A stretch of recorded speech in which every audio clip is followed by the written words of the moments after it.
इधर ईरान में कूदा अमेरिका और उधर रूस ने कर दिया ऐलान, काला सागर में पुतिन ने उतारा परमाणु हथियार। अमेरिका को भी नहीं था अंदाजा रूस का क्या है इरादा। रूस और ईरान ने समुद्र में अमेरिका को घेरा। अमेरिका के मिलिट्री बेस पर निशाना लगाकर बैठा ईरान, लेकिन भारत क्या करने वाला है जानते हैं आप? ईरान में इंटरनेट पूरी तरीके से बंद कर दिया गया है और फोन लाइनें भी काट दी गई हैं, जिसकी वजह से पूरी दुनिया से यहाँ के लोग कट चुके हैं। कोई जानकारी यहाँ तक नहीं पहुँच पा रही है। ईरान में अगर अमेरिका कब्जा करता है तो भारत क्या करेगा? क्योंकि ईरान में अमेरिका के घुसने का मतलब है भारत को बहुत बड़ा नुकसान, और रूस के बाद भारत ये रिस्क नहीं ले सकता है। उधर ईरान की तरफ अमेरिका की सेना बढ़ी और इधर रूस का परमाणु जहाज काला सागर में मंडराने लगा है।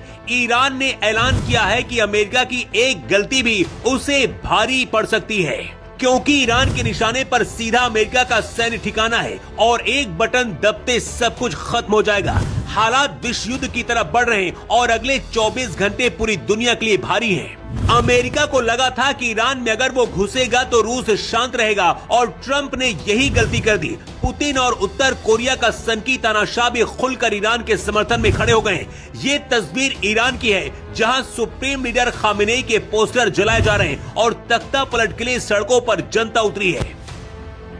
न्यूज एजेंसी एपी की रिपोर्ट के अनुसार ईरान में विरोध प्रदर्शनों में कम से कम 203 लोग अब तक मारे जा चुके हैं, लेकिन सामाजिक कार्यकर्ताओं का कहना है कि मरने वालों की संख्या इससे बहुत ज्यादा है। अमेरिका ने ऐलान कर दिया है कि प्रदर्शन करने वालों के लिए हम मदद भेज रहे हैं, और यही से बात और ज्यादा बिगड़ती जा रही है। अमेरिका को लगा था कि ईरान अकेला है, लेकिन ईरान के साथ इस बार खुलकर उत्तर कोरिया और रूस खड़ा हो गया है। ईरान के साथ भारत के भी रिश्ते अच्छे हैं, इसलिए ईरान में अमेरिका का कब्जा अगर होता है या फिर राजनीतिक स्थिरता आती है तो भारत को सबसे बड़ा नुकसान चाबहार रास्ते को उठाना पड़ेगा, क्योंकि अमेरिका भारत के इस प्लान को भी रोकना चाहता है और उसे अब मौका मिल जाएगा। लेकिन ईरान के समर्थन में अब रूस के राष्ट्रपति पुतिन ने एक ऐसा ऐलान कर दिया है जिसे सुनकर ट्रंप की टांगें कांपने लगी हैं। पुतिन ने ऐलान किया है कि अगर ईरान के अंदर अमेरिका घुसता है तो उसके परिणाम के बारे में तैयार रहे, क्योंकि रूस जो करेगा उसका अंदाजा भी अमेरिका को नहीं होगा। रूस ने अपने परमाणु हथियार काला सागर में उतार दिए और दावा किया जा रहा है कि ईरान को जरूरत पड़ने पर अपने परमाणु हथियार भी रूस दे सकता है। इधर ईरान ने अमेरिका को ललकारते हुए चेतावनी दी है।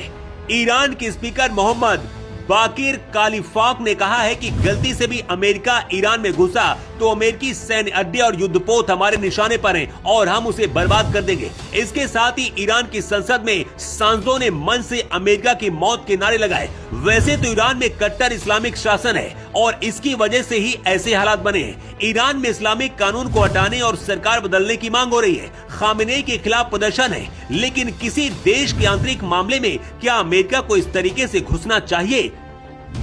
वेनेजुएला हो या फिर ग्रीनलैंड या फिर ईरान, हर जगह अपनी टांग अमेरिका घुसाता है, इसलिए इसे रोकना जरूरी है। ये बात रूस समझ चुका है। डोनाल्ड ट्रंप ने ऐलान किया है कि मदद ईरान पहुंच रही है, लेकिन ईरान के साथ रूस के उतरने की वजह से दावा किया जा रहा है कि समुद्र में ही अमेरिका की सेना रुकी हुई है और आदेश का इंतजार कर रही है, क्योंकि ईरान में अमेरिका के घुसते ही तीसरा विश्व युद्ध शुरू हो सकता है। ईरान के साथ व्यापार करने वाले देशों पर भी अमेरिका ने 25% टैरिफ लगाने का ऐलान किया है। भारत ईरान के बीच व्यापार होता है, इसलिए भारत पर और बड़ा संकट आने वाला है। ईरान के बहाने भारत को टारगेट करने का एक और अमेरिका ने बहाना खोज लिया है।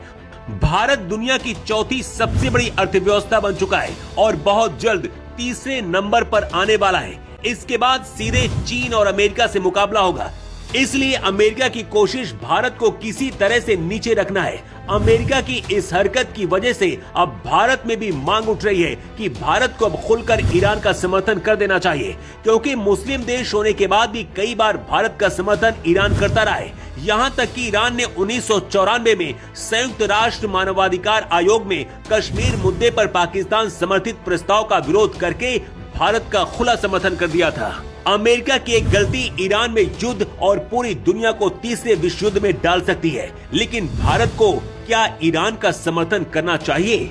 अपनी राय आप कमेंट बॉक्स पर लिखकर जरूर दें। Bureau report.